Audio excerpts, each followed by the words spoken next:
हाँ जी, IS-40 को थोड़ा सा देख लेते हैं क्योंकि 2024 में IS-40 का क्वेश्चन आया, तो साथ वो भी डिस्कस हो जाएगा। फिर आज का टारगेट हमारा IS-40 है।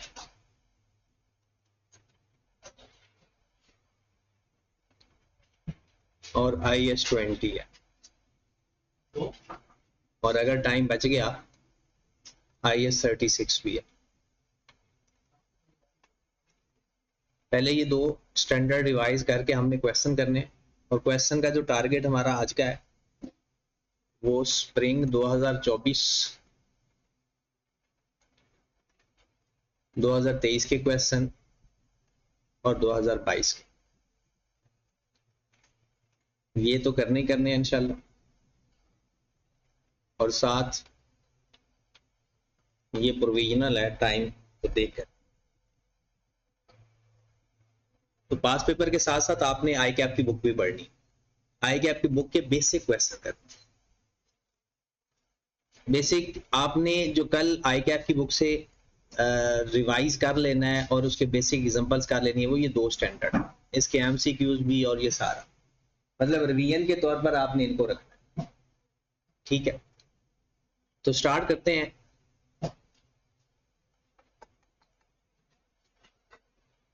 IS-40 से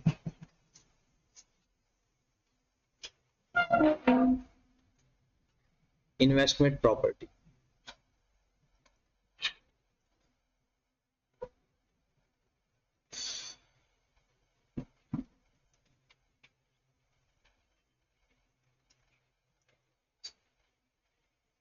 हमने इसका थोड़ा सा ओवरव्यू करना है। सबसे पहले IS-40 की निशानी क्या है कि इसमें लैंड और बिल्डिंग होता है, लैंड एंड बिल्डिंग या बोथ। इसके अलावा कोई इन्वेस्टमेंट प्रॉपर्टी नहीं। दूसरा, इन्वेस्टमेंट प्रॉपर्टी के लिए जरूरी है फॉर रेंटल पर्पस,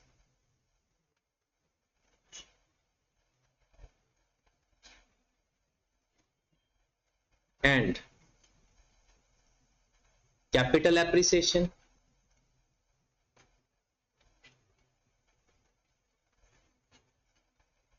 या बोथ। इन्वेस्टमेंट प्रॉपर्टी में दो एसेट आते हैं और दो पर्पस आते हैं। अगर इनमें पर्पस और एसेट्स में कोई और चीज आ जाए, मतलब जैसे लास्ट टाइम सवाल में क्वेश्चन आया था पेपर में कि व्हीकल को रेंटल पर्पस के लिए दिया है तो उसने इन्वेस्टमेंट प्रॉपर्टी में लिखा हुआ, तो वो गलत हो गया कि व्हीकल रेंटल पर्पस के लिए अगर होगा तो वो इन्वेस्टमेंट प्रॉपर्टी नहीं होगा, बल्कि वो प्रॉपर्टी प्लांट एंड इक्विपमेंट ही हो। उसके बाद कुछ टाइप्स आई कैप ने बताई हुई हैं कि अगर कोई लैंड है वो कैपिटल एप्रिसिएशन के लिए इस्तेमाल हो रही है, कैपिटल एप्रिसिएशन भी होनी चाहिए और वो लॉन्ग टर्म एप्रिसिएशन होनी चाहिए। ऐसा ना हो कि जी 2 महीने या 1 महीना या 30 दिन थोड़ा सा चेंज करके जैसे जैसे वैल्यू चेंज होती है वो बेच देता है, फिर तो ये IS-2 बन जाएगा। जैसे प्रॉपर्टी डीलर करते हैं कि 2-4 महीने जैसे उनकी वैल्यू बढ़ती है वो बेच देते हैं। तो लॉन्ग टर्म एप्रिसिएशन होनी चाहिए, शॉर्ट टर्म एप्रिसिएशन ना हो। फिर ये स्पेसिफिकली लिखा हुआ है कि लैंड जिसका अनडिफाइंड यूज है, लैंड है, बिल्डिंग नहीं, सिर्फ लैंड, लैंड है जिसका यूज अनडिफाइंड है, पता नहीं कि क्या करना है, मतलब कि उसको रेंट पे देना है, कैपिटल एप्रिसिएशन के लिए इस्तेमाल करना है, या फिर ऑफिस के इस्तेमाल में लेकर आना है, या इसके ऊपर बिल्डिंग बनाकर रेंट पे देनी है, कोई अभी पता नहीं है, तो वो भी कहते हैं कि इसको इन्वेस्टमेंट प्रॉपर्टी में ले जा।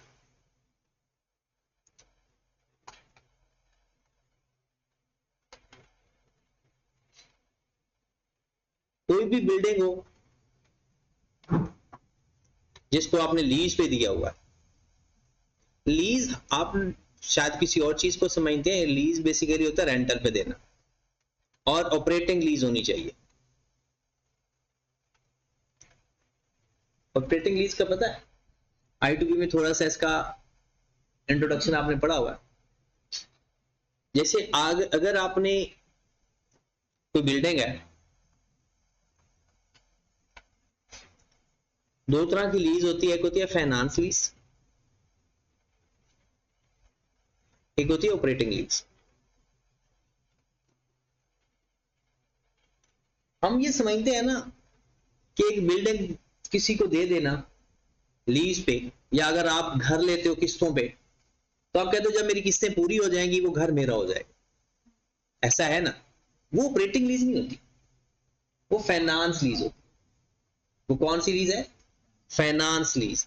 फाइनेंस लीज के अंदर जब सारी किस्तें पूरी हो जाती हैं, उसमें जिसको आपने लीज पे घर दिया हुआ है या रेंटल पे घर दिया हुआ है, वो हम कहते हैं जी किस्तें पूरी हो गई, और टर्म क्या इस्तेमाल होती है? रेंटल पूरे हो गए, रेंट पूरा हो गया। तो एट द एंड उसको ऑप्शन दी जाती है कि भाई साहब जो उसकी फेयर मार्केट वैल्यू है ना, उससे बहुत ही कम कीमत पे कि ये आप रख लो घर पर, यानी जितनी देर आपने रेंट दे दिए, अब मजीद कुछ पैसे दो और घर रख लो। हम इसको बोल जाते हैं पोजेशन चार्जेस, कुछ लोग बोलते हैं, कुछ एस्कालेशन चार्जेस बोलते हैं, डिफरेंट नाम है इसके। ऑपरेटिंग लीज में ऐसा नहीं होता। जैसे अगर आपने किस्तों में घर लिया है ना, किस्से पूरी टाइम पूरा, तो घर उस बंदे को वापस चला जिसका होता है, इसे बोलते हैं ऑपरेटिंग लीज। ये most of the cases business के अंदर इस्तेमाल होता है कि जैसे अगर किसी ने लीज पे लेकर 50 साल की लीज पे लेकर काम शुरू कर दिया, तो 50 साल के बाद या तो वो एग्रीमेंट दोबारा बनाया जाएगा, या फिर वो बिल्डिंग वापस असल मालिक को दी जाएगी। तो ऑपरेटिंग लीज की ये बात हो रही है कि हमने लीज पे दिया तो उसके रेंटल हम ले रहे हैं। तो अगर फाइनेंस लीज की बात आएगी तो वो इसमें कवर नहीं होगा। उसके बाद कोई बिल्डिंग है, वो किसका बिल? मतलब क्यों दे? रेंट पे दे रहे हैं घर। नहीं तो रेंटल जो मतलब जो 50 साल के लिए। हाँ, तो 50 साल के लिए सबसे बड़ा फायदा होता है ना कि इन्फ्लेशन वगैरह की वजह से जो रेंट बढ़ जाते हैं तो वो उसका असर नहीं होता। या और भी इसके वो जो फाइनेंस से इसका रेंटल भी कम होता है।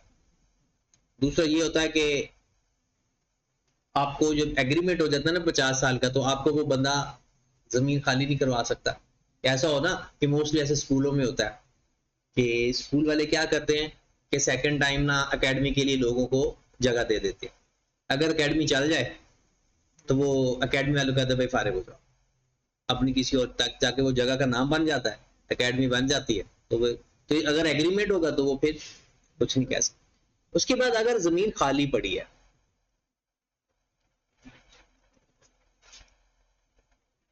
और उसको आपने देना रेंटल के लिए, तो फिर भी वो कौन सा होगा? इन्वेस्टमेंट प्रॉपर्टी होगा। अभी जमीन खाली है लेकिन किस मकसद के लिए खाली पड़ी है कि आपने उसको रेंट पे देना है, तो वो भी इन्वेस्टमेंट प्रॉपर्टी होगा। अगर अभी नहीं भी थी, नहीं, अगर खाली पड़ी है, सही सी बात है, खाली का मतलब ही यही है, लेकिन आपने मकसद कौन सा है? रेंट पे देना है या कैपिटल एप्रिसिएशन मकसद है, तो वो इन्वेस्टमेंट प्रॉपर्टी। उसके बाद अगर ऐसी कोई बिल्डिंग जो आपने डिवेल्प करवा ली है, डिवेल्प्ड या कंस्ट्रक्टेड, और उसका भी मकसद क्या है? रेंट पे देना, तो वो भी क्या कहलाएगा? इन्वेस्टमेंट प्रॉपर्टी का।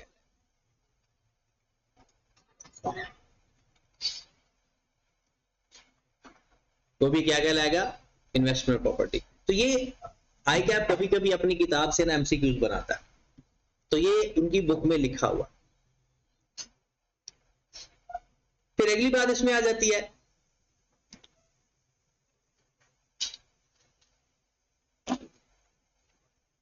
Partially used.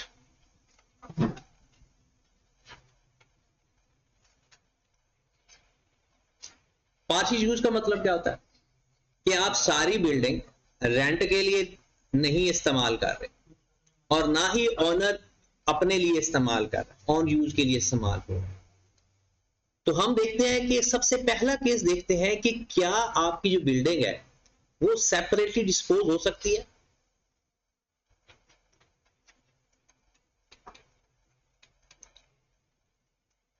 क्या मतलब है इसका?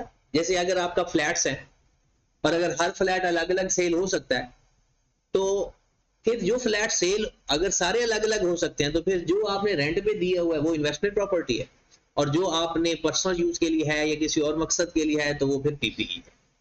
अगर सेपरेटली सेलेबल हैं, ये मोस्टली ऐसा होता है कि जो अपार्टमेंट्स या फ्लैट्स बने होते हैं ना, वो हर फ्लैट अलग सेपरेट सेल हो जाता है। तो अगर सेपरेटली डिस्पोज हो जाते हैं तो जितना IS 40 में जा रहा है वो IS 40 रहेगा, और जितना IS 16 में है वो IS 16 में जाएगा, या कोई और अगर IS 2 है या जो वट एवर। अगर सेपरेटली सेल नहीं हो सकते, नॉट सेपरेटली सोल्ड या डिस्पोज, अगर वो सेपरेटली सेल नहीं हो सकते, फिर उसके बाद आगे 2-3 कंडीशन है। कहता है कि फिर देखना है सिग्निफिकेंस कि ज्यादा क्या है, मतलब अगर आपने 10 फ्लैट लिए हुए हैं या 10 फ्लैट्स आपके पास हैं, 9 फ्लैट किराए पे दिए हुए हैं, एक फ्लैट ऑन यूज के लिए है, तो उसके लिए वो कहते हैं कि सिग्निफिकेंस क्वेश्चन को देखते कि वो कहता है कि अगर रेंटल सिग्निफिकेंट है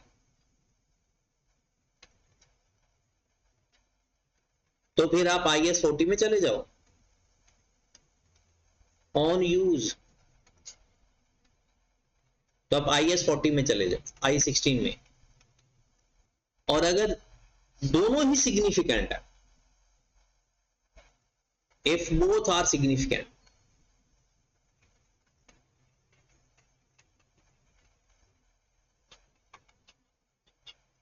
तो फिर दोनों IS 40 भी और IS 16 भी, इनके अगर जो कंबाइंड खर्चे आ रहे होंगे, इन खर्चों को क्या करेंगे, जो कंबाइंड खर्चे आ रहे हैं अपोर्शन करेंगे over the percentage of use.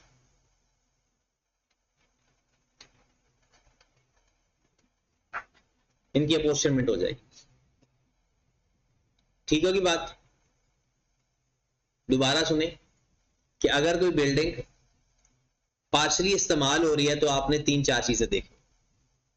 पहली चीज, अगर वो सेपरेटली सेल हो सकते हैं तो फिर तो सारे अलग अलग जितना चाहे, फिर सिग्निफिकेंट पोर्शन नहीं देखते। अगर सेपरेटली सेल हो सकते हैं फिर सिग्निफिकेंट पोर्शन नहीं देखते, चाहे फिर एक सिंगल प्रॉपर्टी सिंगल रूम भी आपने रेंट पे दिया हुआ ना, वो IS 40 में चला जाए। अगर वो सेपरेटली सेलेबल नहीं है, मतलब सेल होना है तो इकट्ठा ही होना है, तो फिर सिग्निफिकेंस देखते जाते। अगर सपोज दैट 10 रूम है, 9:1 की रेशियो है, तो आपने ये देखना है कि जो 9 पे जा रहा है 90% जो इस्तेमाल हो रहा है, हम वही स्टैंडर्ड फॉलो कर लेंगे।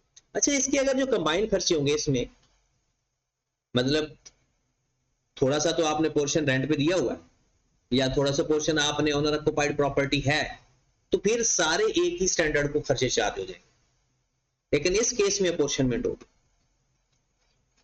कि अगर खर्चे इकट्ठे हो रहे हैं तो उसके जो सारे खर्चे हैं उनको अपोर्शन करेंगे over the percentage of usages. उसके बाद एक और चीज आपने सीखी थी IS 40 के अंदर, वो शायद आपको याद है कि नहीं, वो थी कि आपने, एक है सर्विस विद रेंटल, मतलब आप सर्विस भी दे रहे हो और सर्वे के साथ साथ आपने वो रेंट पे जगह भी दी, रेंट भी आपकी एक प्रॉपर ये नहीं है सर्विस। वो देखना है कि आपने ये देखना है कि सर्विस सिग्निफिकेंट है। अगर सर्विस सिग्निफिकेंट है तो ये नॉन इन्वेस्टमेंट प्रॉपर्टी होगी।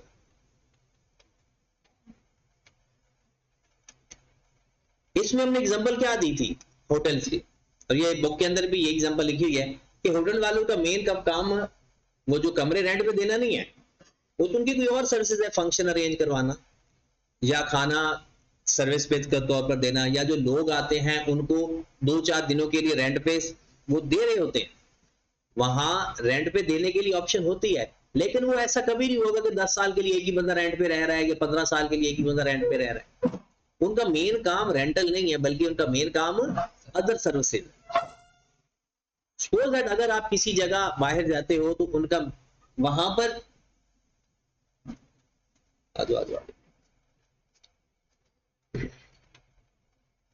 और सर्विस की बात कर लेते हैं। और साथ ये भी है कि अगर आपने अपने इंप्लॉइज को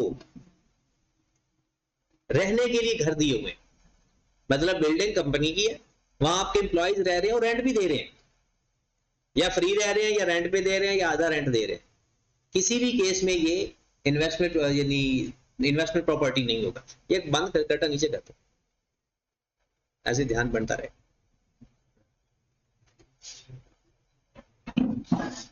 इतना सफर करके आए हो तो बाहर ही बैठ जाना था।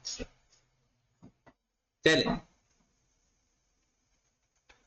अगर आपकी सर्विस सिग्निफिकेंट है, मेन काम सर्विस है, तो आप उसको इन्वेस्टमेंट प्रॉपर्टी में कंसीडर नहीं करोगे।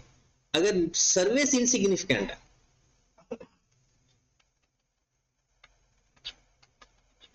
इसमें सबसे बड़ी एग्जांपल क्या है कि आप लोग घर रेंट पे देते हो और उन्हें कहते हो कि यार इसका जो सफाई का है ना, वो काम हम करवाया करेंगे। मतलब पूरे फ्लैट की हमने एक बंदे से बात की हुई है, वो पूरे फ्लैट की सफाई करके जाता है। तो वो कहता है जी वो फ्लैट की जो सफाई है वो हम करवा दिया करेगी, आपने बस रेंट देना। अब वो जो रेंटल मेल सर्विस है, या वो जो वो सफाई करने आ रहा है भाई साहब, या जो सफाई की सर्विस भी आप साथ दे रहे हो, वो मेन सर्विस रेंटल मेन है। तो फिर इसमें हम उसको सारे के सारा इन्वेस्टमेंट प्रॉपर्टी समझेंगे, और वो जो क्लीन की सर्विस है वो उसके अंदर ही कवर हो जाएगी। या कुछ जगहों पर ऐसा होता है कि जी आप रहो, जो बिजली का बिल है, गैस का बिल है और पानी का बिल है, वो हम रेंट के साथ ही ले लेते हैं। मतलब रेंट के साथ ही आपने वो भी देना है, वो हम सबसे कलेक्ट करते हैं। या जी थर्ड मीटर लगा हुआ है, वो जो सब मीटर जिसे कहते हैं, तो कहते हैं कि जनाब अगर रेंटल मेन है तो ये इन्वेस्टमेंट प्रॉपर्टी है, और अगर सर्विस मेन है तो ये नॉन इन्वेस्टमेंट प्रॉपर्टी। और जो आपने इंप्लॉय को दिए हुए हैं घर रेंट पे, वो किसी भी सूरत में इन्वेस्टमेंट प्रॉपर्टी नहीं है, वो हमेशा क्या कहलाएंगे, पीपीई। इंप्लॉय को दिए हुए घर, चाहे आप उससे रेंट ले भी रहे हो, पूरा पूरा रेंट ले रहे हो, तो वो इन्वेस्टमेंट प्रॉपर्टी में नहीं आते। सर जो ये सर्विस अगर सिग्निफिकेंट है जी, तो इससे जो इनकम आएगी वो फिर हम वो तो सर्विस इनकम है ना, सर्विस इनकम में चली हाँ वो तो इनकम है, वो तो हमारा बिजनेस है ना मेन, तो वो तो हमारी रेवेन्यू में चला जाए। अदर इनकम के अदर नहीं, रेवेन्यू मेन सर्विस है, ठीक है, आपका रेवेन्यू यही है। Main business other service. हाँ, मेन बिजनेस सर्विसेज का है। मतलब आप होटल वाले हैं, उनका ये जो पैसे आ रहे होंगे खाना सर्व करके या फंक्शन से, वो तो उनका मेन रेवेन्यू होगा, अदर इनकम तो नहीं होगी। यस, अगर ये अदर इनकम में लिख देंगे तो मेन रेवेन्यू में फिर क्या लिखेंगे? नहीं सर, मैं ये कह रहा हूं ना कि सर्विस के साथ सर्विस के साथ जो चीज है ना वो अदर इनकम है। वो अदर इनकम। हाँ, सर्विस के साथ, और सर्विस की जो इनकम है वो हमारा रेवेन्यू। ठीक होगी बात? चले, उसके बाद इसकी मेजरमेंट बेस आ जाती है।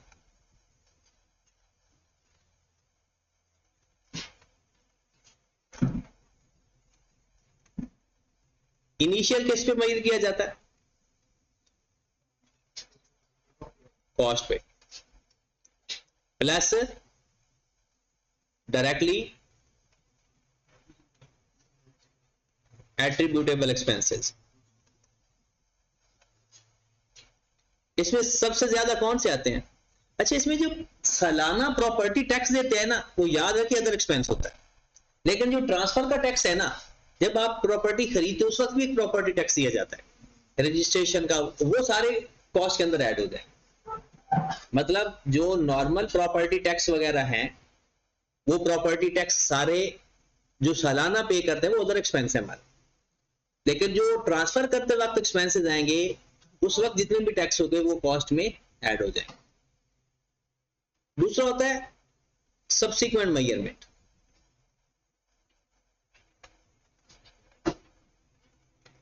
सब्सिक्वेंट मेजरमेंट में होता है या तो कॉस्ट मॉडल होता है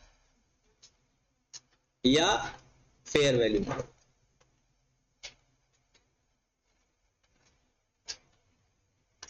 इसमें दो चार बातें काम की। अगर आपने कॉस्ट मॉडल अडॉप्ट किया है ना, तो सारी इन्वेस्टमेंट प्रॉपर्टी पे कॉस्ट मॉडल ही अप्लाई करो। कॉस्ट मॉडल के अंदर कोई एक्सेप्शन नहीं है। अगर कॉस्ट मॉडल किसी बिजनेस ने इस्तेमाल किया, हर प्रॉपर्टी के लिए कॉस्ट मॉडल ही इस्तेमाल करेगा, और वो सब्सिक्वेंट चेंज भी नहीं कर सकता। Until and unless standard required ना करे या प्रेजेंटेशन का कोई इशू ना आ रहा हो। कॉस्ट मॉडल अगर किसी बिजनेस ने अडॉप्ट किया है, हर इन्वेस्टमेंट प्रॉपर्टी, ये नहीं कि पीपी के लिए भी नहीं, हर इन्वेस्ट जितनी भी उसके पास इन्वेस्टमेंट प्रॉपर्टी होंगी सब के लिए कॉस्ट मॉडल। एक दूसरा कि वो चेंज भी नहीं कर सकता अनटिल एंड अनलेस के कल को स्टैंडर्ड ना रिक्वायर कर दे या प्रेजेंटेशन का इशू ना आए। फेयर वैल्यू मॉडल, अगर उसने एक इन्वेस्टमेंट प्रॉपर्टी को फेयर वैल्यू मॉडल पे रखा है, सारी इन्वेस्टमेंट प्रॉपर्टी को फेयर वैल्यू मॉडल पे रखेगा। एक्सेप्शन है, जिसकी फेयर वैल्यू मेजरेबल नहीं है उसको कॉस्ट मॉडल पे रख सकता है। कॉस्ट मॉडल पे ऐसी कोई एक्सेप्शन नहीं है। कॉस्ट मॉडल पे रखना है सारे कॉस्ट मॉडल पे, क्योंकि कॉस्ट तो हर एक की मेजरेबल है। कॉस्ट मॉडल पे रखना है तो सारे कॉस्ट मॉडल पे चेंज भी नहीं कर सकते। फेयर वैल्यू मॉडल, अगर आपने फेयर वैल्यू मॉडल पे रखा हुआ है तो सारी इन्वेस्टमेंट प्रॉपर्टी को फेयर वैल्यू मॉडल पे रखना है, सिवाय उसके जिसकी फेयर वैल्यू मेजरेबल ना हो, मतलब रिलायबल ना हो। अच्छा, अगर एक इन्वेस्टमेंट प्रॉपर्टी उसको कॉस्ट मॉडल पे रखा हुआ है, बाकी सारी फेयर वैल्यू, बाद में उसकी फेयर वैल्यू मेजरेबल है तो फिर भी चेंज करने की इजाजत, फिर उसको जब तक वो बिक ना जाए, जब तक वो खत्म ना हो जाए, फिर वो कॉस्ट मॉडल पे ही रहेगा। अगली बात, कॉस्ट मॉडल में भी एक है सिचुएशन है। कॉस्ट मॉडल, जब आपकी कोई भी बिल्डिंग है अंडर कंस्ट्रक्शन, तो वो कॉस्ट मॉडल के अलावा कोई ऑप्शन ही नहीं। कंस्ट्रक्शन कंप्लीट हो गई तो तब आप फेयर वैल्यू मॉडल पे रखना चाहते हैं, तो क्या इजाजत है? तो इसकी इजाजत है। अगर अंडर कंस्ट्रक्शन है, अगर आपकी बिल्डिंग अंडर कंस्ट्रक्शन है, कंस्ट्रक्शन तक तो वो कॉस्ट मॉडल पे ही रहेगी। जैसे कंस्ट्रक्शन पूरी होगी और अगर आप उसको फेयर वैल्यू मॉडल पे लाना चाहते हो या आपका IS 40 फेयर वैल्यू मॉडल पे है, तो फेयर वैल्यू मॉडल पे आ जाएगी, अदरवाइज चेंज नहीं कर सकते। लेकिन ये एक एक्सेप्शन रूल है। तो बाकी प्रॉपर्टी सारी कॉस्ट मॉडल पे, फिर कॉस्ट मॉडल, अगर बाकी इन्वेस्टमेंट प्रॉपर्टी कॉस्ट मॉडल पे है ना, तो किसी प्रॉपर्टी को फेयर वैल्यू मॉडल पे रख ही नहीं सकते। फेयर वैल्यू मॉडल पे है तो कॉस्ट मॉडल पे रखा जा सकता है, वो जिसकी फेयर वैल्यू मेजरेबल ना। ठीक होगी बात? अब इधर आ जाओ, बल्कि उनको कहो कि ये वाला ऐसे थोड़ी देर के लिए चला दे। चले जी नेक्स्ट। तो ये तो इस मेजरमेंट में, और ये पेपर में ना MCQ आए हुए हैं या ऐसे ही ना वो एक कमेंट्री पूछ लेते हैं। ठीक है, उसके बाद आगे चलते हैं। आगे तो कॉस्ट मॉडल पे है तो IS 16 अप्लाई होगा, और अगर फेयर वैल्यू मॉडल है तो हर साल की फेयर वैल्यू इन्वेस्टमेंट प्रॉपर्टी में चली जाएगी, सॉरी SOFP के अंदर, और जो चेंज आएगा वो आपका SOCI में चला जाएगा, फेयर वैल्यू गेन या फेयर वैल्यू लॉस के नाम से। मतलब कॉस्ट मॉडल है तो कॉस्ट मॉडल में IS 16 समझना है इसको, और अगर फेयर वैल्यू मॉडल है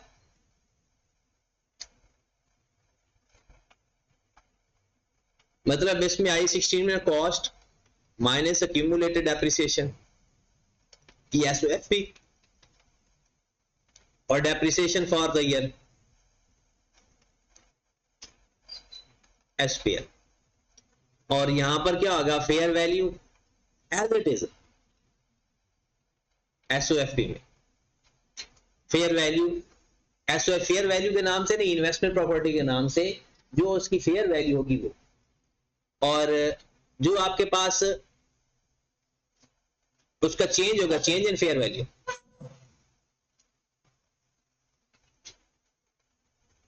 वो SPL, change in fair value SPL।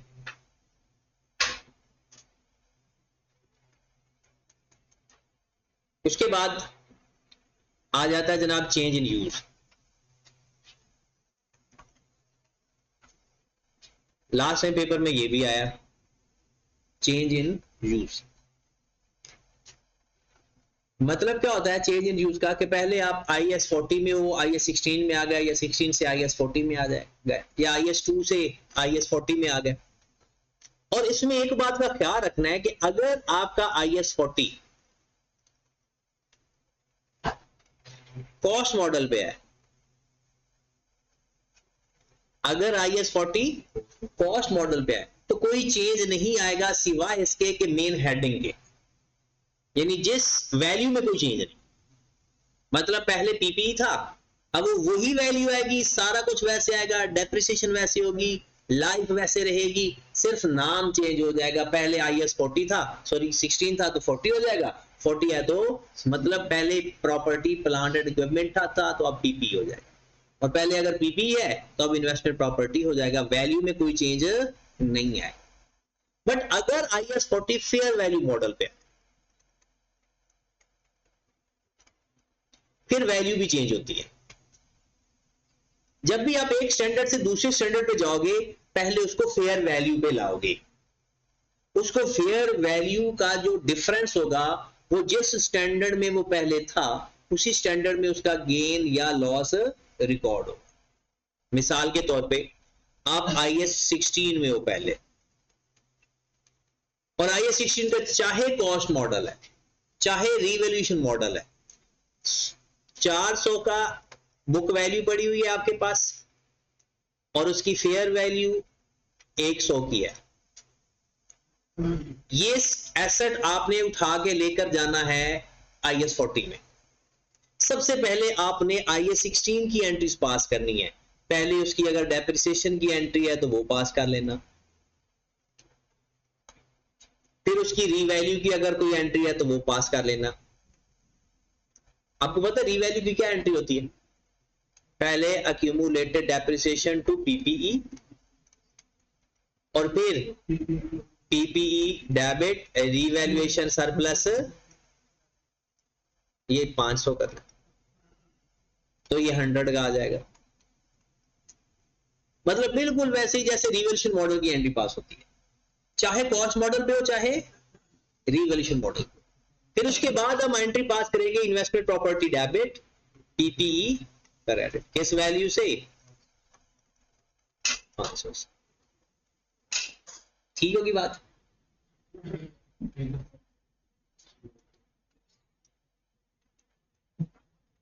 हाँ जी। उसके बाद अगर आपका जो सारा पहले एसेट्स हैं वो इन्वेस्टमेंट प्रॉपर्टी पे है, अच्छा इसके बाद क्या होना है भला? इसके बाद हर साल की जो फेयर वैल्यू है जो वो चली जाएगी SOFP के अंदर, और जो चेंज आ रहा है फेयर वैल्यू में वो SPL के अंदर, चाहे वो फेयर वैल्यू गेन भी हो सकता है और फेयर वैल्यू लॉस भी हो सकता है। नेक्स्ट अगर जाते हैं हम कि पहले IS40 पे हैं, अब आना चाह रहे हैं IS16 में। IS16 का जो मर्जी मॉडल है, सबसे पहले हमने एक एंट्री पास करनी है, फेयर वैल्यू लॉस है अगर, या investment property to fair value gain, ये पहली एंट्री पास होगी। उसके बाद एक एंट्री पास होगी PPE debit investment property credit. उसके बाद क्या होना है? फिर तो IS16 है, उसको डेप्रिशिएट करो। अगर फेयर रिवैल्यूएशन मॉडल पे है तो उसको रीवैल्यू के हिसाब से लेकर चलो, अगर कॉस्ट मॉडल पे है तो उसको कॉस्ट मॉडल के हिसाब से लेकर चलो। अगर IS2 में कभी 2-4 नंबर की एंट्रीज आ सकती है, ICAP जो चीज उसने बुक में लिख दी है वो पूछ सकता है। अगर IS2 में लेकर जाते तो IS2 में भी बिल्कुल ऐसा ही है। IS2 से IS40 में जाते तो पहले IS2 को फेयर वैल्यू पे लेकर आएंगे। IS2 को पहले मतलब आपकी एक इन्वेस्टमेंट पड़ी हुई है, इन्वेंट्री था, अब आप उसको रेंट पे देना चाहते हो या उसको कैपिटल एप्रिसिएशन के लिए इस्तेमाल कर रहे हो, तो आपने पहले इसको फेयर वैल्यू पे लाना, और फेयर वैल्यू पे लाने का कट्ठी एंट्री भी पास कर सकते हो कि आप इन्वेस्टमेंट प्रॉपर्टी में चले गए हो और इन्वेस्टमेंट प्रॉपर्टी में आप क्या इन्वेंट्री गई, स्टॉक क्रेडिट कर दोगे और SPL डेबिट या क्रेडिट कर दोगे, ये फेयर वैल्यू आएगी, ये इसकी कॉस्ट आ जाएगी, और जो डिफरेंस है वो किस में चला जाएगा? SPL में चला जाएगा, या कॉस्ट ऑफ सेल के नाम से भी लिख सकते हो। और अगर अगर पहले इन्वेस्टमेंट प्रॉपर्टी में थे, बिल्कुल पहले ये एंट्री पास होगी और फिर उससे अगली एंट्री क्या पास होगी, stock debit investment property credit. मतलब जिस साइड पर भी हो पहले उसको उसकी फेयर वैल्यू पे लेकर आओ और फिर उसको दूसरे स्टैंडर्ड में लेकर जाओ।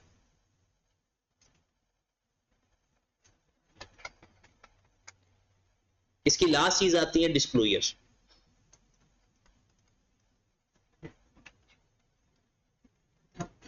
अब डिस्क्लोजर दो टाइप के होते हैं, एक के ये कॉस्ट मॉडल पे है,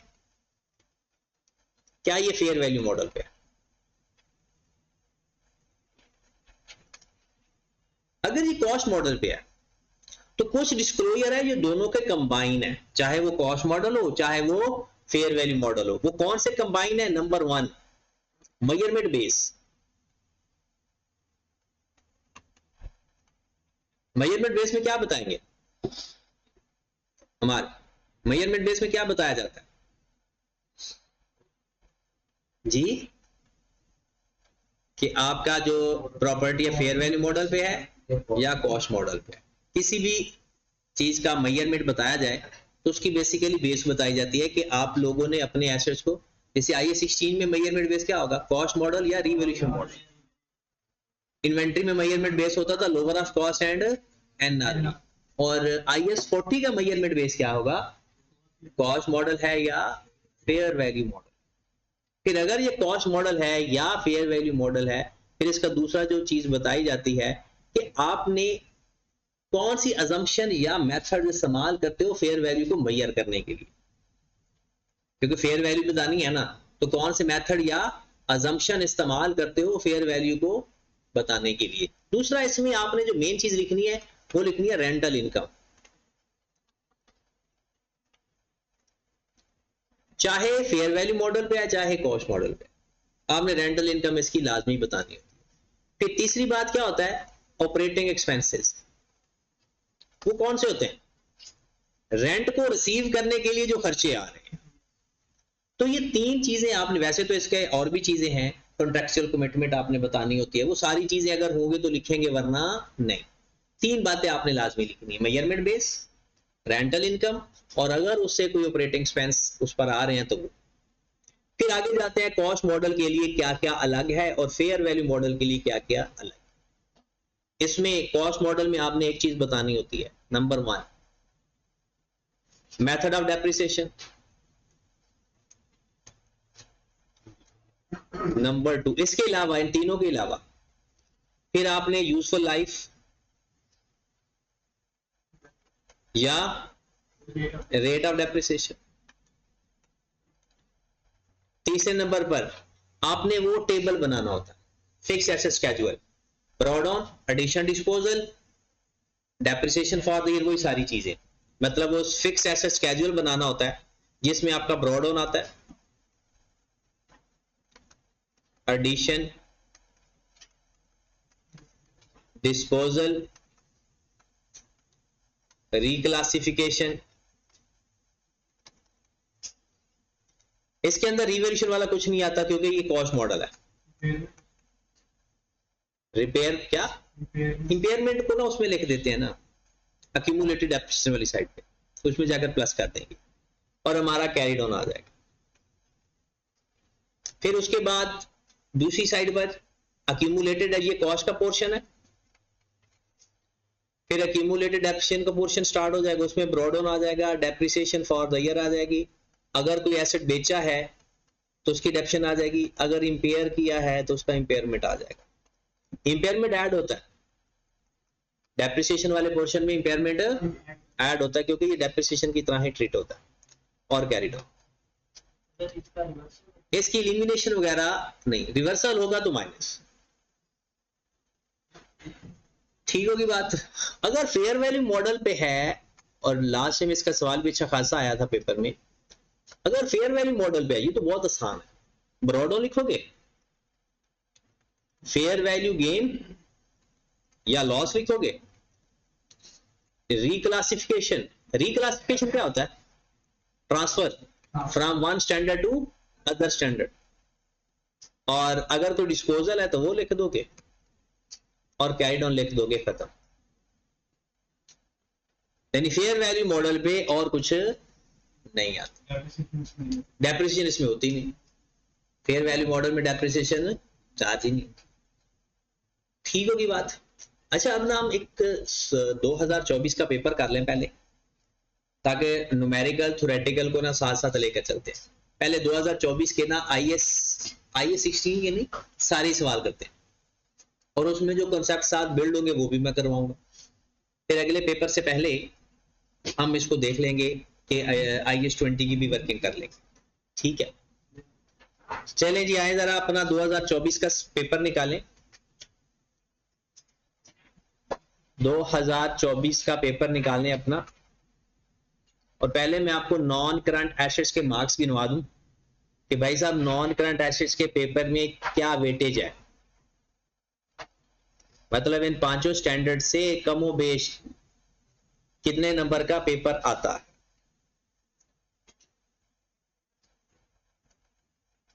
इसका एक क्वेश्चन नंबर 4 पेपर में आया हुआ है 8 नंबर का, अब भी आएगा, लेकिन अब इस जगह आपका जो सवाल होगा ना वो इंपेयरमेंट लॉस का होगा।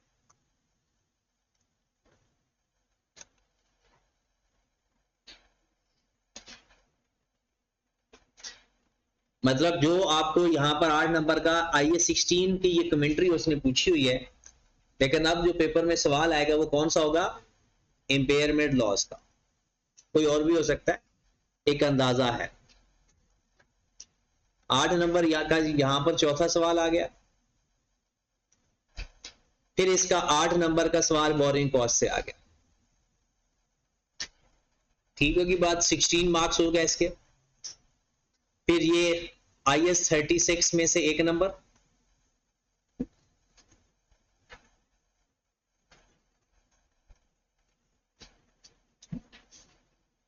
फिर उसके बाद आपका ये प्रोवाइड नेट कैश फ्लो की एक्टिविटीज आ गई,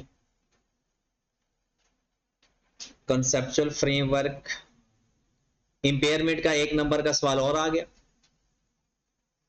18 नंबर हो गए इसके। फिर उसके ये अल्फा फिजिकल कैपिटल मेंटेनेंस वाला आ गया, interest paid for the cash flow वाला आ गया, और manufacturing plant cost this government grant वाला आ गया। 4 नंबर उसने दे दिए MCQs के, मतलब 8 नंबर उसने दे दिए और 4 नंबर MCQs में दे दिए, 20 हो गए। उसने 20 नंबर ये दे दिए, और उसके बाद फिर एक और सवाल दे दिया उसने, क्वेश्चन नंबर 9 नहीं 8 है शायद, 8 13 नंबर। तो टोटल 33 मार्क्स उसने दे दिए, उसकी रेंज होती है 30 से 40 नंबर। तो 33 मार्क्स उसने दे दिए हमें, और इस बार उसका क्या प्लान है भला, IAS 36 और IAS 20 इसका सवाल वो देगा 8 नंबर के, और IAS 16 का सवाल देगा वो बड़ा, और बाकी IAS 40 को और IAS 23 को हो सकता है वो MCQs में कवर करे, 2-4 नंबर के सवाल IAS 16 का वो मर्ज करके दे सकता है, वो उसकी अपनी मर्जी है। वो ये उसने ये नहीं कहा कि मैंने IAS 16 से सवाल देना, उसने कहा मैंने 5 स्टैंडर्ड से आपके 30 नंबर मिनिमम पूरे करने, वो कर रहा है, हर साल कर रहा है। इस दफा देख ले 33 मार्क्स इसमें से आए हुए। अच्छा, इस सवाल के अंदर हम यहां से शुरू करते हैं, prepare the note on investment property to be financial statement, show each property in a separate column for total and comparative are not required.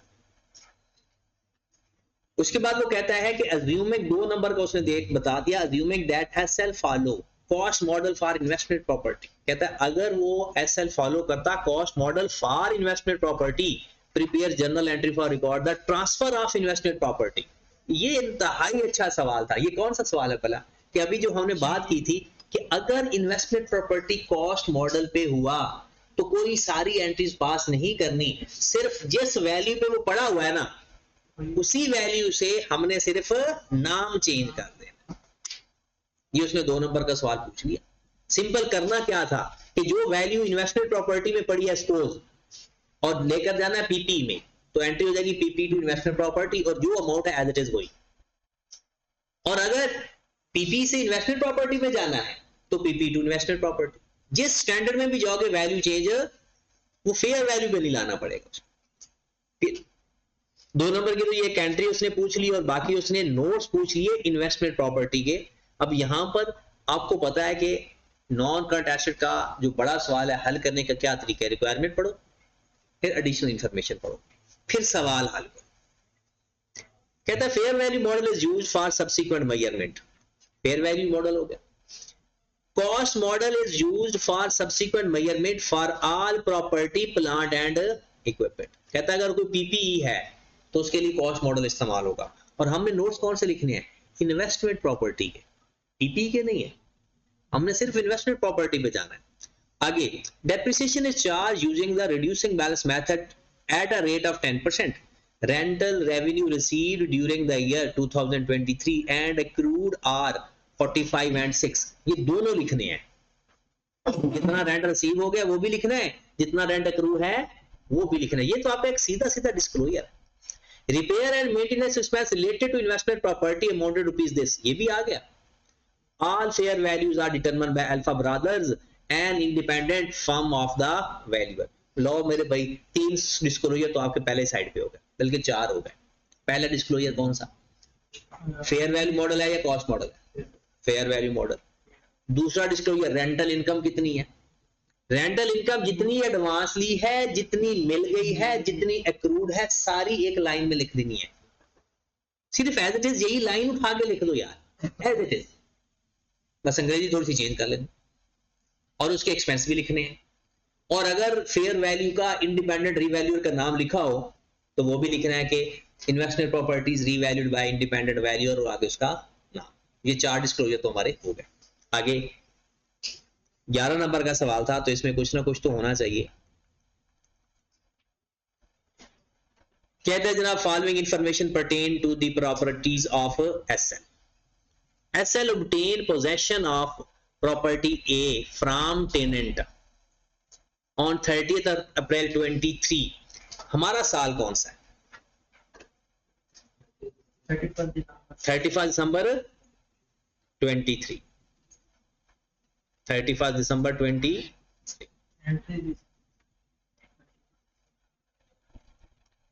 वो सब कहते हैं जनाब, आपके पास एक SL obtain possession of property A from tenants on 30th April 23 when SL shift its head office from property B to property A।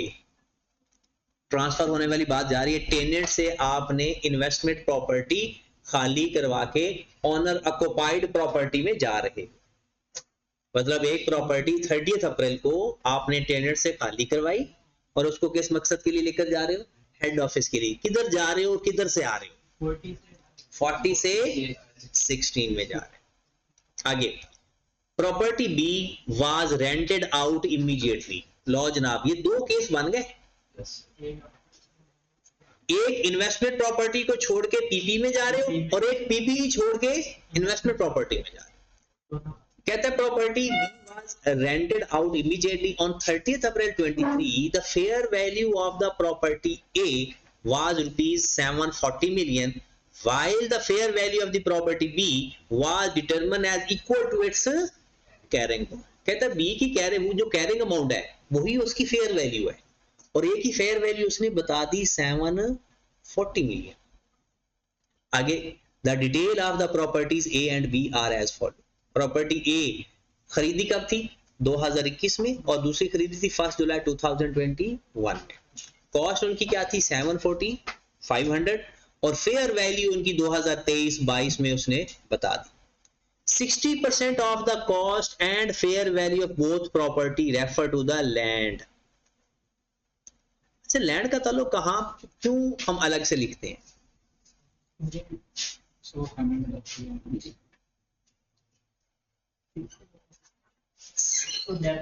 Depreciate नहीं करते। अगर ये पड़ी हुई है ना fair value model, fair value investment property में, इसको अलग करने की जरूरत नहीं है। क्योंकि उसकी तो फेयर वैल्यू आनी है, तो लैंड की बिल्डिंग की फेयर वैल्यू साथ साथ आएगी। लेकिन अगर ये पीपी में है तो इसको अलग करना जरूरी होता है कि कहीं साथ डेप्रिशिएट ना हो जाए। कहता 60% of the cost and fair value of both property refer to the land element. आगे चलते हैं, वो कहते हैं on 31 Feb 23 SL started construction of property C with the view to earn rental in the future. The construction was completed on 30th September 23 at a total cost of rupees 430 million. This includes 7 million and 12 million of the professional fee for legal service and abnormal wastage of material during the construction of the construction respectively. जो तो है legal fees वो तो उसके अंदर add ही रहने देंगे, जो है abnormal wastage वो SPL में ले जाएंगे। वो किस में ले जाएंगे? SPL में लेकर। आगे लिखा हुआ है operating losses 30th million was also incurred before the property was rent out on 1st December 23। वो कब रेंट पे जा रही है? 1st December 20, और उसका ऑपरेटिंग लॉसेस भी आ गया है 10 मिलियन। ये ऑपरेटिंग लॉसेस क्या एसेट की कॉस्ट में ऐड करेंगे या ये भी SPL में चार्ज होते हैं?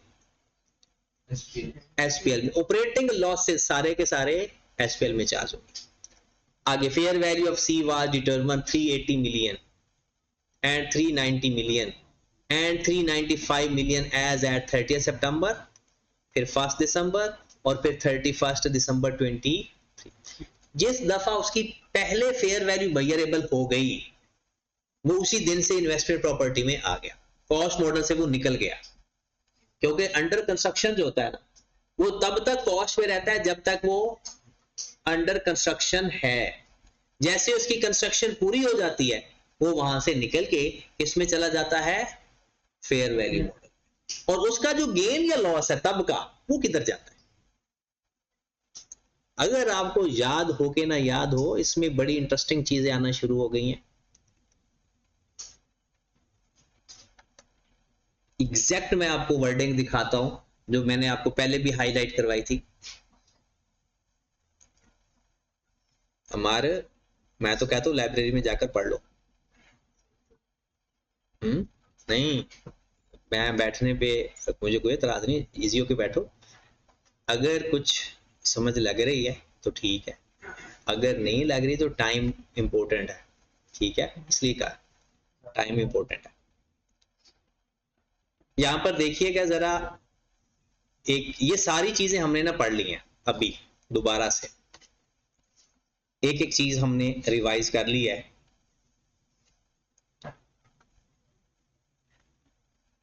Fair value model, cost model, main इस चीज को दिखाने का एक और मकसद भी है कि आई कैप अपनी किताब के बाहर नहीं जाता। आप इसमें से जितने भी सवाल हमने पढ़े हैं, मुझे अगर कोई एक सवाल भी आप दिखा दें कि ये सवाल मुझे बुक से मैच करके दिखाएं कॉन्सेप्ट से, तो आपका मैच हो जाएगा। ये देखिए, ये यहां से ये कॉन्सेप्ट इतना क्लियर उसने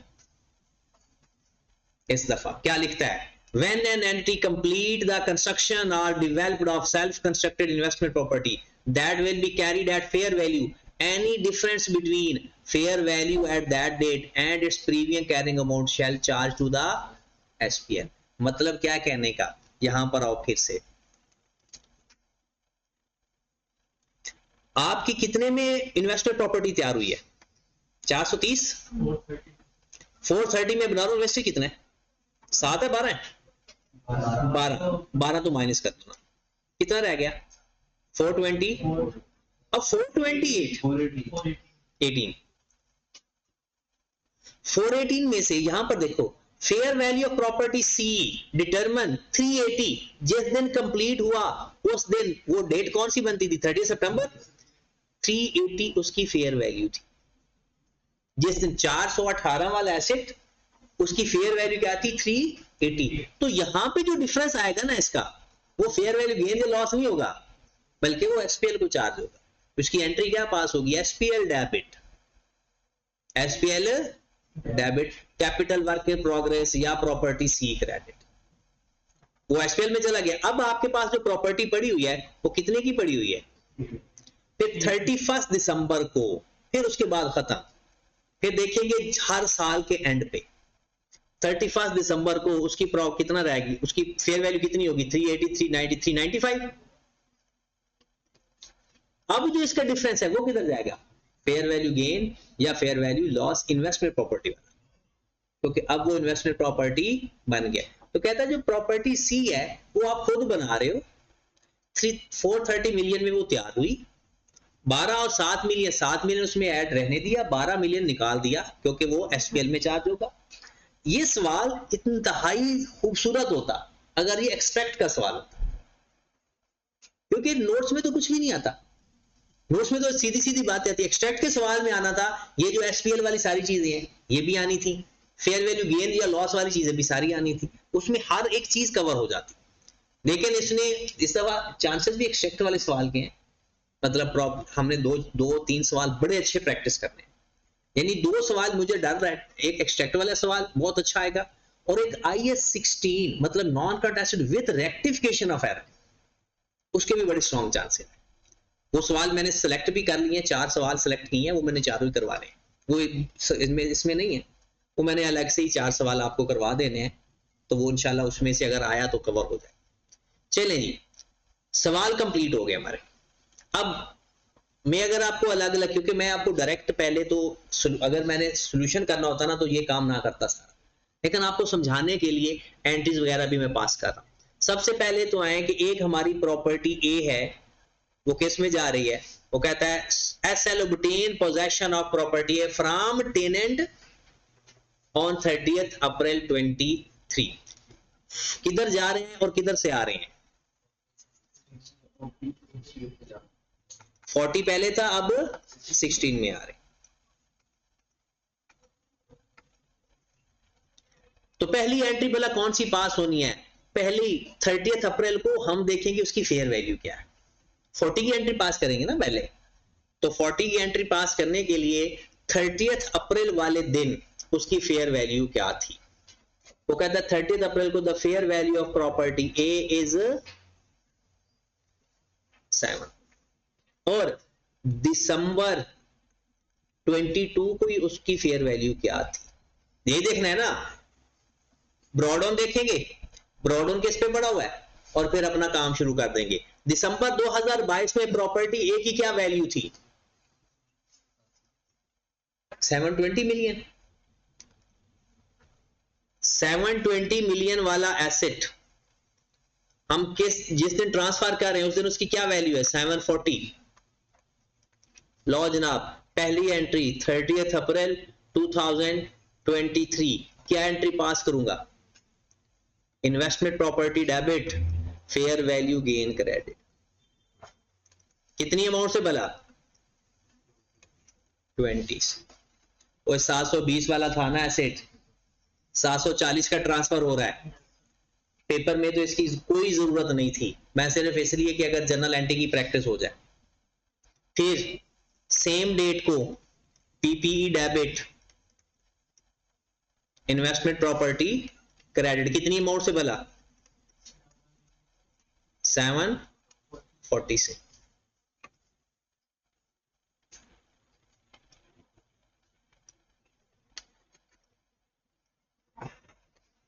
अब आओ जरा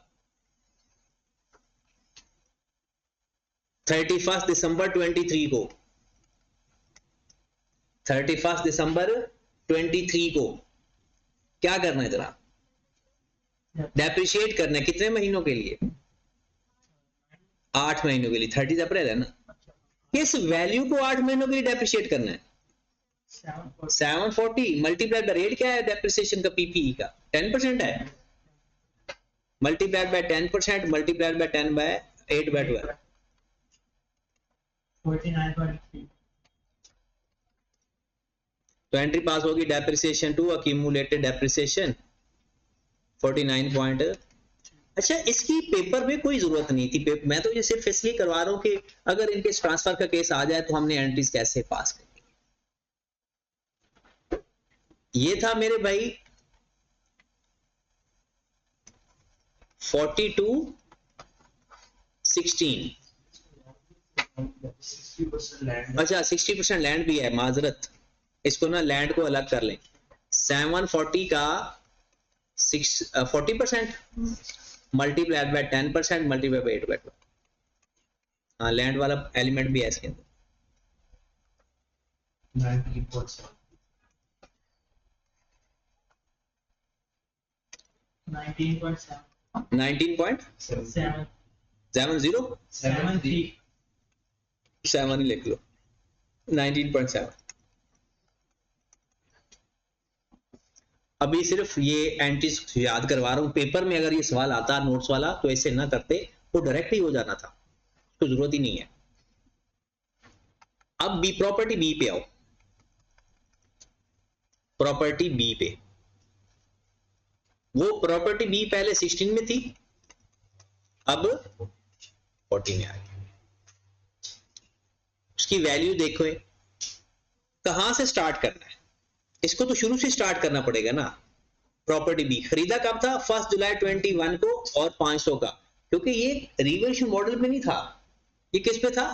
कॉस्ट मॉडल पे। और कॉस्ट मॉडल में तो हमने सीक्वेंस के हिसाब से आना है, और जिस दिन ट्रांसफर किया इसकी बुक वैल्यू और फेयर वैल्यू भी बराबर है, यानी जिस दिन ट्रांसफर किया उस दिन इसकी बुक वैल्यू और फेयर वैल्यू। तो मजे की बात यह है इसकी, ये बहुत सारी इंफॉर्मेशन फजूल गिवन है, इसका कोई काम ही नहीं है। हमने सिंपल 1 जुलाई 23 पे जाते हैं, 1723 कितने का था ये? 500। और रिड्यूसिंग बैलेंस मेथड के साथ हमने इसको डेप्रिशिएट करना है। हम पहले ही इसका 60-40 कर लेते हैं ताकि लैंड इसके अंदर डेप्रिशिएट ना हो। तो कितना है इसका? 60% कितना है? 300 को तो साइड पे रख दो ना एक दफा, और इसका 40% ले लो, 200 को डेप्रिशिएट करना शुरू कर दो। 21 के अंदर इसको खरीदा था, मल्टीप्लाइड बाय 10% मल्टीप्लाइड बाय 6/12 कितना? 10 190 आ गया। और फिर हमारा जो मेन, हम किस दिन 30 अप्रैल 23 को चेंज कर रहे हैं, तो तब तक तो इसको डेप्रिशिएट करो ना। मल्टीप्लाइड बाय 10% कितना आ गया? 90। ये डेट आ गई हमारे पास दिसंबर 21, और अब आगे दिसंबर 22, क्योंकि 1 जुलाई को खरीदा था ना ये एसेट, 1 जुलाई 21 को। तो पहला साल जब कंप्लीट हुआ तो दिसंबर 21, फिर दिसंबर 22 कितना बच गया? 171। फिर दिसंबर 23 नहीं 30 अप्रैल तक जाना है। 30 अप्रैल 23 मल्टीप्लाइड बाय 10% मल्टीप्लाइड बाय 4/5 5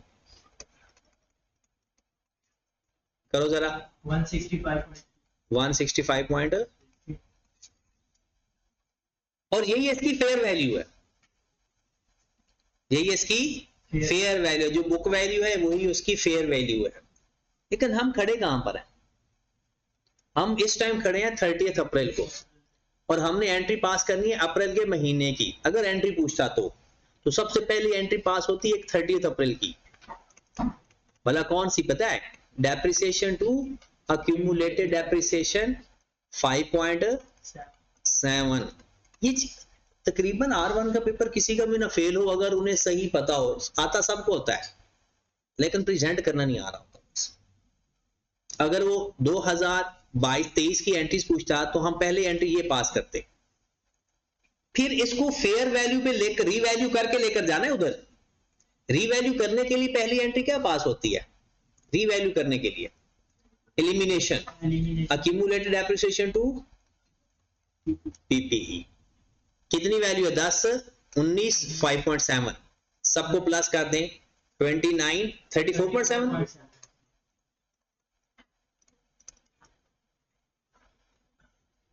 खत्म हो गई बात।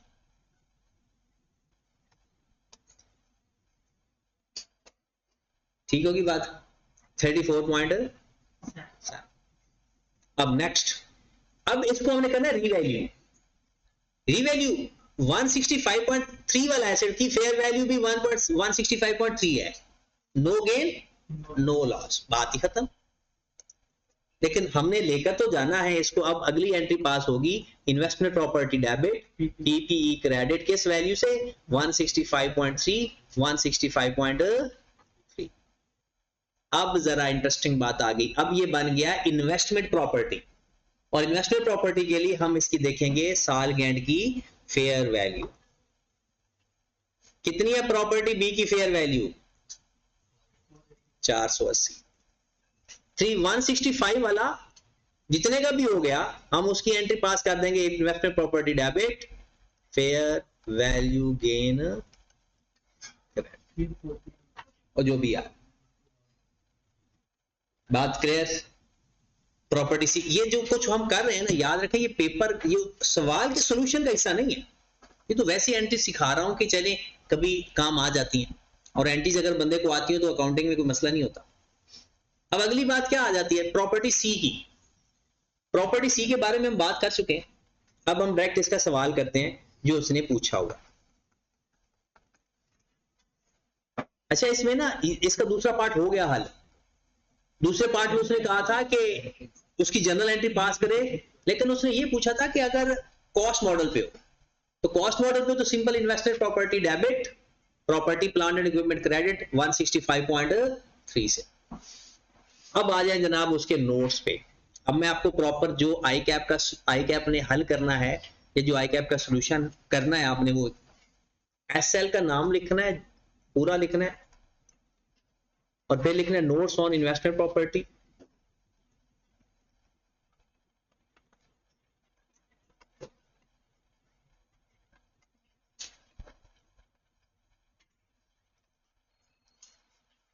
For the year ended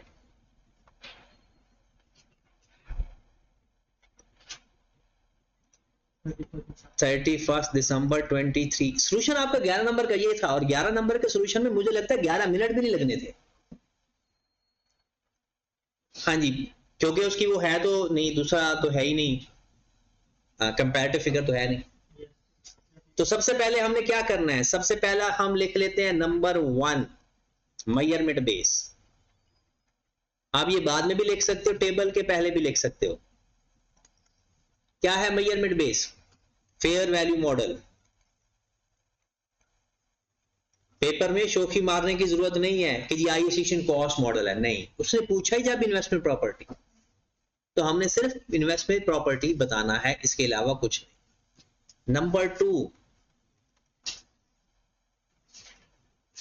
investment property revalued bye independent valuer. क्या नाम है वैल्यूअर का? वैल्यूअर का नाम भी लिखना होता है, क्या नाम है? Alpha brothers.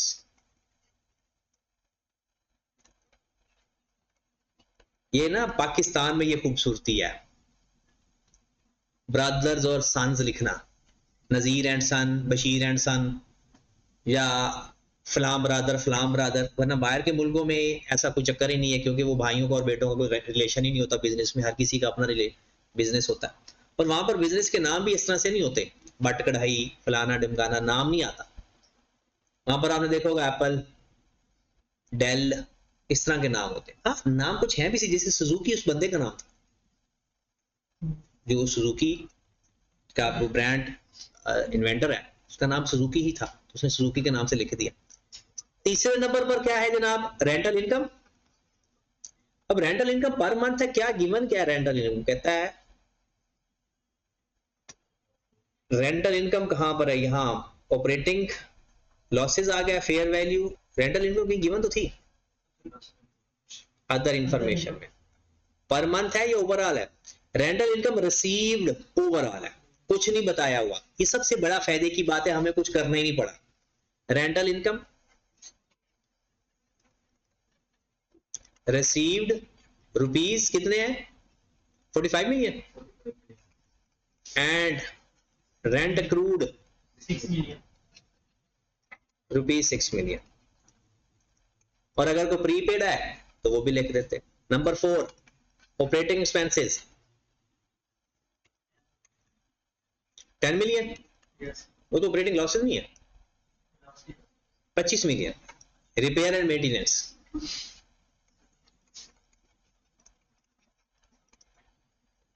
ओके होगी बात। अब सिंपल आपने करना क्या है, अगर कोई और इंफॉर्मेशन है तो वो डिस्क्लोज कर दो, वरना अपना टेबल बनाओ।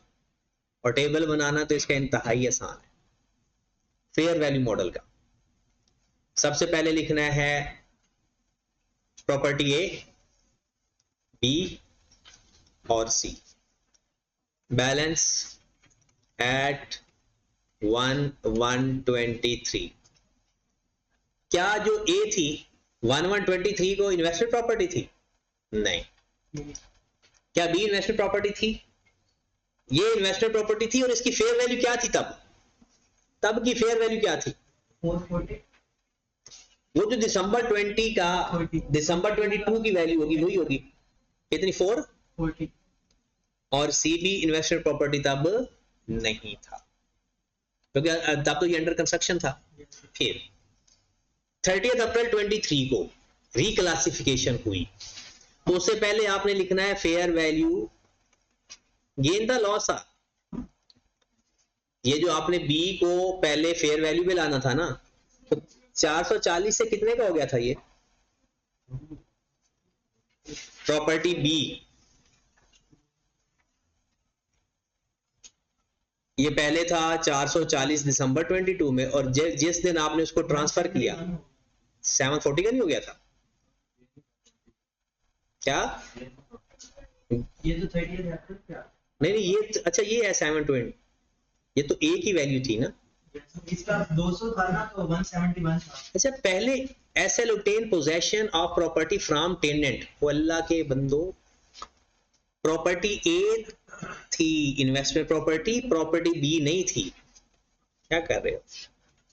साल के शुरू में प्रॉपर्टी ए थी इन्वेस्टमेंट प्रॉपर्टी और प्रॉपर्टी बी थी पीपीई। हाँ जी, तो ए को देखें, ए की वैल्यू क्या थी दिसंबर 720, और ये फिर 20 से फेयर वैल्यू गेन आ गया था। उसके बाद हमारे पास रिक्लासिफिकेशन हुई।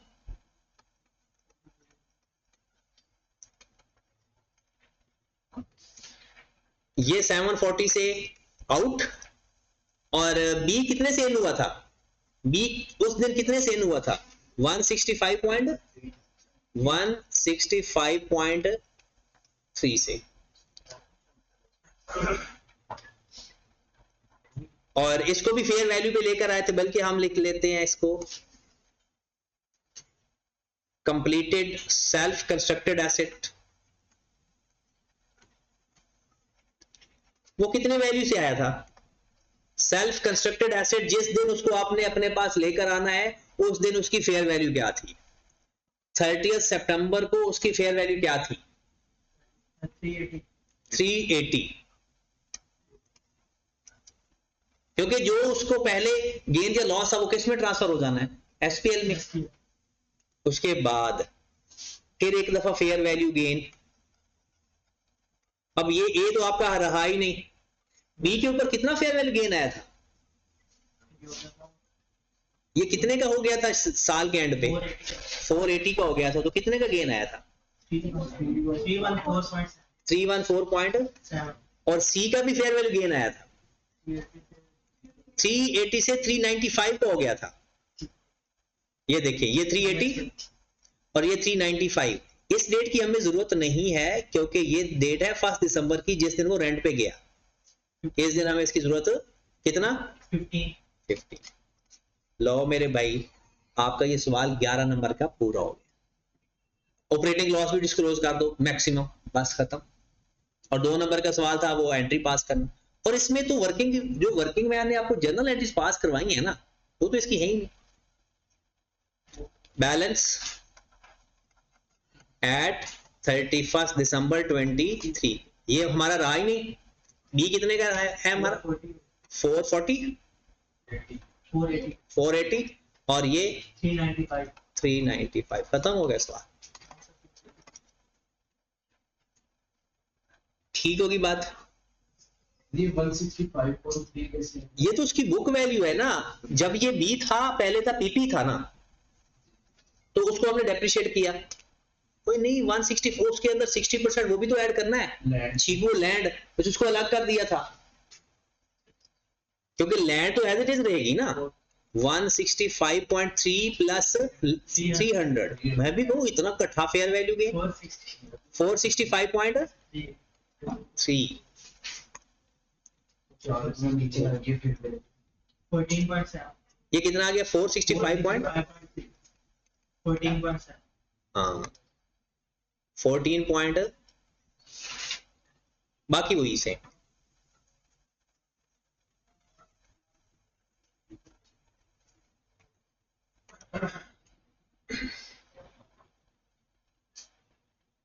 चलें जी नेक्स्ट एक सवाल ये हो गया, एंट्री हमने पहले पास कर ली थी। अब आते हैं इसके क्वेश्चन नंबर 4 पे जो 8 नंबर का आया हुआ है। ये इसके जो 33 मार्क्स है ना, इसमें टोटल 33 मिनट भी नहीं लगने थे। हालांकि 33 वाले सवाल को जो टाइम एलोकेट होता है ना, 33 को 1.8 से मल्टीप्लाई कर दे तकरीबन 1 घंटा, राउंड अबाउट 1 घंटे में, और ये आधे घंटे में सवाल होने वाले थे तीनों ही, तो इतना टाइम बच जाना था। मसला वही होता है कि सवाल इनको ना हैंडल करना बस मुश्किल होता है थोड़ा सा। और जरा ये सवाल भी देखते हैं ब्रीफली। ब्रीफली का मतलब है बस 2-4 लाइनों में लिखो, कहानियां नहीं सुनानी। Respond to the non compliance pointed out by the CEO. इस सवाल हमने पहले भी एक दफा पढ़ा था, लेकिन एक दफा फिर ये ठीक है, ये थोड़ा इसको और करना है जूम, पढ़ा जा रहा है ना। चलें, लिखा हुआ है कि You are the finance manager of Paradox Limited. The financial statement of PL for the year ended December 23 under preparation. In the beginning of 23, PL adopted the revaluation model. ING. PL adopted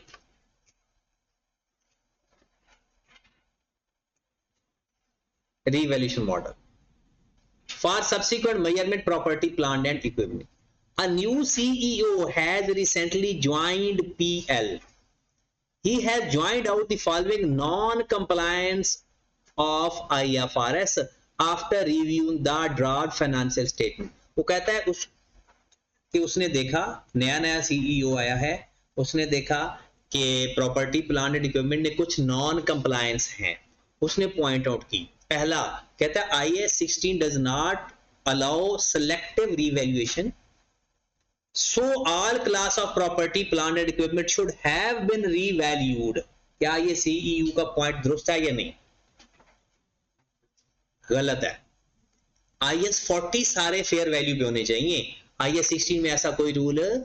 तो हमने पहली बात ये लिखनी है, pointed out bye या point raised by the CEO is not correct. Under revaluation model, property, plant and equipment are classified under revaluation model as well as under cost model. बस इतना ही जवाब का। क्या आपने इसका जवाब में क्या लिखना है? पहली बात मैंने आपको एक बात बताई थी, पहला काम क्या लिखना है, इज करेक्ट और नॉट करेक्ट। सबसे पहले लिखना है CEO point of view is not correct. Under revaluation model, it is not compulsory to carried all the property under fair value under revaluation model. It may be revaluation model or cost model. Here, the adaptation of the revaluation model has been accounted for as change in estimation. Through it is a change in accounting policy. जिल्लो इसके बारे में पहले भी बात हम कर चुके हैं। कहते हैं जो रिवैल्यूएशन मॉडल है, इन्होंने चेंज इन अकाउंटिंग एस्टिमेट के तरह ट्रीट किया हुआ। अकाउंटिंग एस्टिमेट क्या होता है? प्रोस्पेक्टिवली इफेक्ट लेना। क्या होता है? प्रोस्पेक्टिवली इफेक्ट लेना है। और अकाउंटिंग पॉलिसी क्या होता है? रेट्रोस्पेक्टिवली। और मजे की बात है बताऊं, कॉस्ट मॉडल से रिवैल्यूएशन मॉडल जाना, कौन सी पॉलिसी है? पॉलिसी है या एस्टिमेट है? पॉलिसी है या एस्टिमेट? पॉलिसी है। लेकिन रिवैल्यूएशन मॉडल से कॉस्ट मॉडल पे हम जाएं या कॉस्ट मॉडल से रिवैल्यूएशन मॉडल पे जाएं तो इसका इफेक्ट रेट्रोस्पेक्टिवली नहीं लेते। है ये चेंज इन अकाउंटिंग पॉलिसी, लेकिन इसका इफेक्ट रेट्रोस्पेक्टिवली नहीं लेते। फातिमा क्यों नहीं लेते? इसके बारे में हमने डिस्कशन हो चुकी है क्लास में। रिवैल्यूएशन मॉडल से कॉस्ट मॉडल पे जाना या कॉस्ट मॉडल से रिवैल्यूएशन मॉडल में जाना, ये चेंज इन अकाउंटिंग पॉलिसी है, लेकिन इसका इफेक्ट रेट्रोस्पेक्टिवली नहीं लेते। हालांकि IAS 8 कहता है अकाउंटिंग पॉलिसी चेंज करो, इसका इफेक्ट रेट्रोस्पेक्टिवली लेना है, लेकिन इस खास पॉलिसी का रेट्रोस्पेक्टिवली नहीं लेते बल्कि प्रोस्पेक्टिवली लेते हैं। ऐसा क्यों है?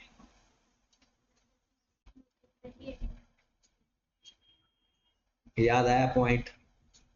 हमाद, एनीवन बुला दो।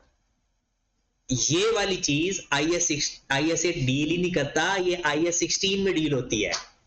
और जो चीज जिस स्टैंडर्ड में डील हो जाए फिर उसके ऊपर IAS 8 अप्लाई नहीं होता। ये बात मैंने बुक से भी हाईलाइट करवाई थी और एक पैराग्राफ भी हाईलाइट करवाया था, पढ़ाया भी था, और ये एज इट इज बुक से उसने उठाकर सवाल पूछ लिया। ये है चेंज इन अकाउंटिंग पॉलिसी, लेकिन इसको IAS 8 डील नहीं करता, इसको इन अकॉर्डेंस विद IAS 16 लेना है, और इन अकॉर्डेंस IAS 16 ये इसका इफेक्ट प्रोस्पेक्टिवली आना है, क्योंकि इसको IAS 8 में चला जाता ना अगर ये, और अकाउंटिंग पॉलिसी होती तो इसका इफेक्ट रेट्रोस्पेक्टिवली आना था, लेकिन इसके ऊपर IAS 8 अप्लाई नहीं होता। ये बात क्लियरली लिखी हुई है बुक के अंदर, बल्कि मैंने बुक खोली हुई है।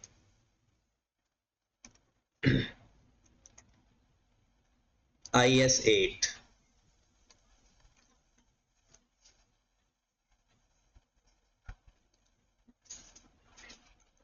Accounting estimates, prior period error, मेरे ख्याल पॉलिसी में लिखा हुआ था retrospectively prospectively application, selection of accounting policy, accounting policy में था शायद। यहां पर देखिए, the initial application of revaluation model under IAS 16 and shall be dealt in accordance with IAS 16। कहता है उसकी जो रिवैल्यूएशन मॉडल से कॉस्ट मॉडल में जाना या कॉस्ट मॉडल से रिवैल्यूएशन मॉडल में जाना, उसमें IAS 16 अप्लाई होता है, और IAS 16 तो रेट्रोस्पेक्टिवली जाता ही नहीं है। हमने जितने भी सवाल किए, चेंज इन एस्टिमेशन किया, और जब भी कोई इस मॉडल चेंज करेंगे हम उस दिन देखते हैं और उससे आगे देखते हैं। जब भी रीवैल्यू करते हैं, फेयर वैल्यू पे लाते हैं एसेट, कभी पिछले एसेट चेंज किए सारे, हम उस दिन की फेयर वैल्यू लेकर और उसके ऊपर फर्दर डेप्रिसिएशन अप्लाई करना शुरू कर देते हैं। पिछली जो डेप्रिसिएशन आ चुकी है हम उसको कभी भी रीस्टेट नहीं करते। कभी ऐसा हुआ हो कि आज फेयर वैल्यू ये है तो इसकी वजह से जो पिछली डेप्रिसिएशन है वो भी तो चेंज हो गई, हमने कभी चेंज नहीं की। एलिमिनेट करते हैं, लेकिन चेंज कभी आपने ऐसा किया हो कि आज आपने रीवैल्यू किया हो और पिछले साल के प्रॉफिट चेंज कर रहे हैं कि जी इस डेप्रिसिएशन तो पिछले साल भी चेंज हो जाएगी। The initial application of IFRS may result in change in accounting policy। कहता है ये है change in accounting policy, should be accounted for in accordance with translational if the IFRS does not include any translation। वो तो अगले तो और बातें लिखना उसने शुरू कर दी हैं, लेकिन मेन ये कह रहा है कि change measurement base revaluation model to cost model, ये है चेंज इन अकाउंटिंग पॉलिसी, लेकिन इसको प्रोस्पेक्टिवली अप्लाई करना है। क्यों भला? क्योंकि IAS 16 कहता है। तो इस सवाल का जवाब भी यही था। वो कहता है कि हमने लिखना है change in accounting policy dealt with IAS 16। IAS 8 is not applied on the change in accounting policy of cost model to revaluation model या revaluation model to cost, so its effect is applied prospective not retrospective। आगे लिखा हुआ है तीसरे नंबर पर, 2 सवाल हो गए हमारे तीसरे पे। IAS 16 required that incremental depreciation must be transferred from revaluation surplus to retained earning। Incremental depreciation का पता है ना क्या होती है? वो जो हर साल हम ट्रांसफर करते हैं, but the transfer has not been made in the draft financial statement. कहता है वो उसने ट्रांसफर ही नहीं किया हुआ। देखिए ये शायद मैंने बात नहीं बताई, मैं बता देता हूं। इंक्रीमेंटल डेप्रिसिएशन को ट्रांसफर करने के 2 तरीके होते हैं, या तो हर साल ट्रांसफर करते रहो जैसे नॉर्मल सवालों में हम करते हैं, या फिर उसको कुछ ना छेड़ो, जब एसेट बिके तब एक ही दफा ट्रांसफर कर दो। ये 2 मेथड हैं जो स्टैंडर्ड अलाउ करता है। या तो हर साल जैसे जैसे एसेट डेप्रिशिएट होता है वैसे वैसे आपने देखा होगा हर सवाल के अंदर वो लिखता है ये कि company policy to transfer incremental depreciation to retainer में, वो उसकी पॉलिसी है। और दूसरी पॉलिसी क्या है, ना ट्रांसफर करे। फिर जब एसेट बिकेगा, जितना इंक्रीमेंटल डेप्रिसिएशन यानी सरप्लस पड़ा होगा उस वक्त ट्रांसफर करते रिटेनर ने, को सरप्लस टू रिटेनर ने, या थोड़ा थोड़ा करके over the life of the asset, या फिर एक ही दफा। तो इसको हम क्या बोलेंगे, उसने कहा कि भाई साहब आईएससी कहता है इंक्रीमेंटल डेप्रिसिएशन ट्रांसफर करो, लेकिन उसने फाइनेंशियल स्टेटमेंट में नहीं लिखा हुआ, तो हम कहेंगे it is not compulsory. There are two option to the entity, one is incremental depreciation transfer over the life of the asset, या when dispose whole amount transfer to the retainer. तो ये दो मेथड है, इसके ऊपर ही लिख लो चाहे। Last, ये तो इंतहाई आसान था, लेकिन मजे की बात बताऊं, बहुत सारे बच्चे इसको भी गलत करके आए। पढ़ना जरा, और मैं अमार से जाहिर सी बात है कि बंदा काम का बैठा है, उससे ही पूछूंगा। Some vehicle have been given on rent by PL. PL वो कंपनी का नाम है। कहता कुछ व्हीकल उसने रेंट पे दिए हुए हैं। These should have been, ये होने चाहिए, included in investment property, but instead they are included in TPE. नया सीईओ आ गया हमारे जैसा, वो आया, उसने कहा भाई रेंट पे दी हुई है आपने व्हीकल, ये तो रेंटल पर्पस है, इसको तो इन्वेस्टमेंट प्रॉपर्टी में होना चाहिए। आप लोगों ने इसको पीपी में लिखा हुआ है। क्या सही सीईओ है, ये गलत है अमार? गलत है। क्यों गलत है? उसको कहा है कि व्हीकल रेंट पे दिया हुआ है, उसको तो इन्वेस्टमेंट प्रॉपर्टी में होना चाहिए, आपने उसको पीपीई लिखा हुआ है। क्या गलती है? नहीं, सीईओ सही कह रहा है या गलत कह रहा है? आपने कहा गलत कह रहा है, तो फिर सही क्या है? अगर आपने रेंटल के लिए व्हीकल दिए हुए हैं तो उसको तो इन्वेस्टमेंट प्रॉपर्टी में होना चाहिए। कंपनी ने पीपी में लिखा हुआ है, कंपनी ठीक लिख रही है या सीईओ सही कह रहा है कि उसको पीपी से निकाल के इन्वेस्टमेंट प्रॉपर्टी मिले हैं? क्यों? वो ठहरो ठहरो ठहरो ठहरो, हमारे को बता, उसे थोड़ा सा, उसके कान चल रहे हैं इस टाइम के, कोई जरिए से बोले मेरे कानों तक पहुंचे, मैं जवाब दे दूं, या वो मोबाइल देख रहा होगा, किसी का मैसेज ही आ जाए। नहीं, मैं तो उसको कह रहा हूँ, और मेरे भाई इन्वेस्टमेंट प्रॉपर्टी तो होती लैंड और बिल्डिंग है। इन्वेस्टमेंट प्रॉपर्टी के अंदर सिर्फ लैंड और बिल्डिंग है, ये व्हीकल है। तो इसमें भी सीईओ क्लास में सोता ही होता था जब क्लास होती थी, तो उसको पूरा पता नहीं है, उसने सिर्फ रेंटल वाला लफ्ज सुना। तो इसका मतलब ये हुआ कि इसमें भी सीईओ गलत है। तो किसी में सीईओ ठीक भी है, इन चारों में गलत है। सीईओ का पॉइंट ऑफ व्यू चारों में ही गलत है।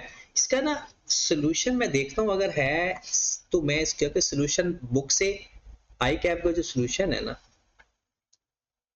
डाउनलोड की तरह, ये आपकी कहीं नजर पड़े तो बताना। कैफ 1, ये पास पेपर है, नहीं है मुझे लगता, नहीं है। चले पेज रहने दो, आपके पास सोल्यूशन है ना, उसको खोल के पढ़ो, जल्दी से उसको खोल के पढ़ो। और मैं ना एग्जामिनर कमेंट से निकालता हूं आई कैप ने क्या चपेड़े मारी हुई हैं।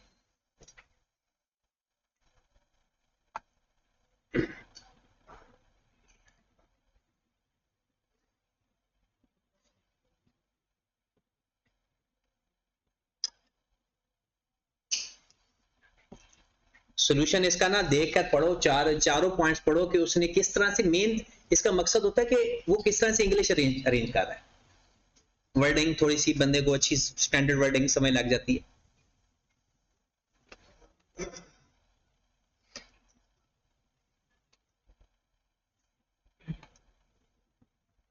हेलो, मैंने तो आई कैप खोलना था।